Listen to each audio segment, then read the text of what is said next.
We're now going to move to Jordi Renart, who's the Strategic Coordination Advisor at the United Nations World Food Programme, where he leads the implementation of the Strategic Partnership Framework between the WFP and the World Bank.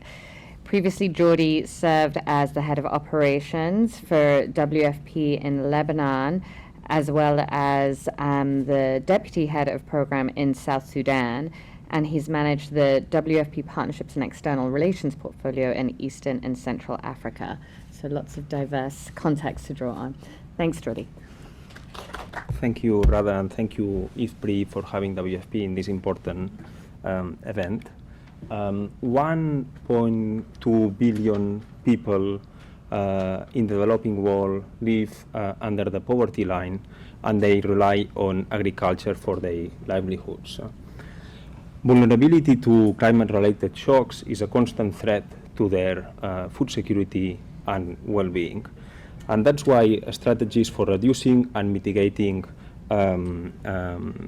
risks are essential to achieve food security and enhance resilience.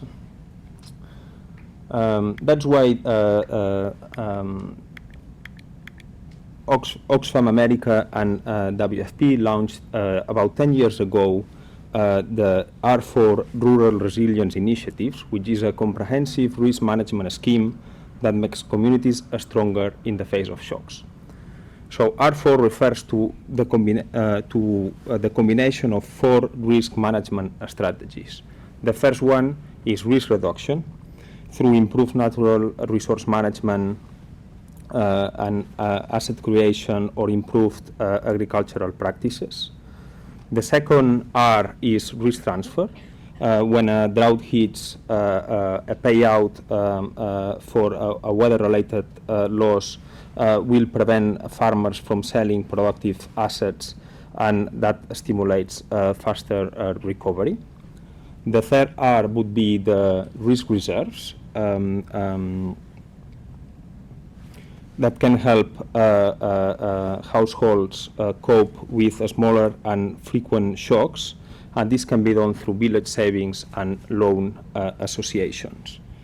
And then the fourth and last R, it would be the prudent risk-taking. So households can undertake more productive investments, such as the use of seeds, fertilizers, or adopt new agriculture technologies that enhance their productivity.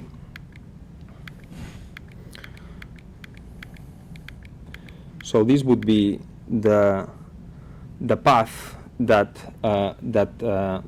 could take households towards a more sustainable fulfilling of their food security and livelihood needs. We have on the seasonality that usually households would receive transfers, and through the R4 we are including other elements such as the weather-based insurance, the investment in disaster risk reductions, and the transfers that would put them into a more sustainable path, so they can start doing investments in more productive activities, so they receive, they increase their income, and that puts them in a more sustainable path. So this is a little bit the story, the history of R4 since it started in 2009.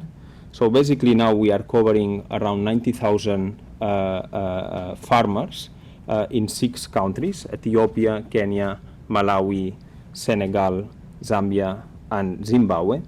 And our vision is to have 500,000 insured farmers by 2022.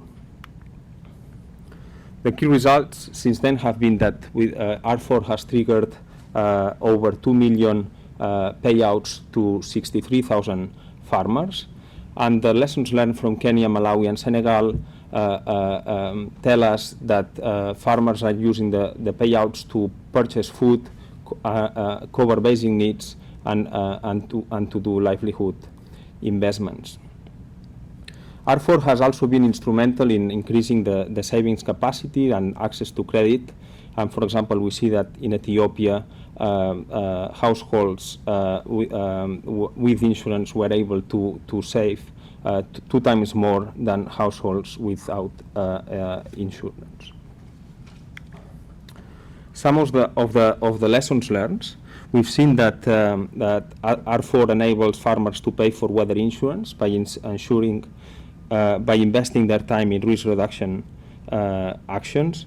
And protected by insurance, households have no need to take negative coping strategies, and they are able to invest in labor, new seeds, and fertilizers to guarantee food all year long. One of the other lessons have been to address both the supply and the demand side for insurance, and we've learned that insurance as a standalone is not sufficient to promote investments. It needs also complementary actions such as advisory services, improved access to credit, and market access. R4 has proved strong also in getting people more progressively acquainted with insurance and its real cost and value, and in designing and adjusting products in a participatory manner. Thank you.